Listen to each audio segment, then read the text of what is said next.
लखनऊ के अलीगंज कपूरथला स्थित sector B में मंगलवार को प्रधानमंत्री जन औषधि केंद्र का उद्घाटन विधि पूर्वक पूजा पाठ और समुचित धार्मिक अनुष्ठान के साथ किया गया। इस उद्घाटन के मौके पर एक महत्वपूर्ण जानकारी सामने आई कि इस केंद्र के खुलने से आसपास के लोग अब सस्ती और उच्च गुणवत्ता वाली दवाइयां प्राप्त कर सकेंगे, जिससे उनके स्वास्थ्य खर्चों में काफी कमी आएगी। यह प्रधानमंत्री जन औषधि केंद्र विनय शुक्ला जी द्वारा खोला गया, जो लखनऊ दवा वेलफेयर समिति के अध्यक्ष भी हैं।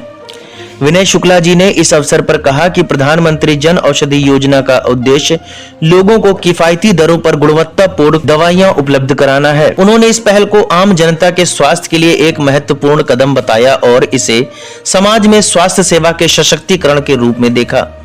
इस केंद्र में विभिन्न प्रकार की दवाइयां जैसे जीवन रक्षक दवाइयां, सामान्य दवाइयां और अन्य आवश्यक चिकित्सा सामग्री उपलब्ध होगी। यहाँ की दवाइयां बाजार दर से बहुत सस्ती होंगी, जिससे खासकर गरीब और मिडिल क्लास परिवारों को बड़ी राहत मिलेगी। उद्घाटन के दौरान स्थानीय जनप्रतिनिधि, समाज सेवी आदि मौजूद थे, जिन्होंने इस केंद्र की स्थापना की सराहना की और इसे क्षेत्र के लिए एक बड़ी उपलब्धि बताया। प्रधानमंत्री जन औषधि योजना का उद्देश्य देश भर में स्वास्थ्य सेवाओं को सस्ता और सुलभ बनाना है और इस केंद्र के उद्घाटन से इस योजना को एक नई दिशा मिली है।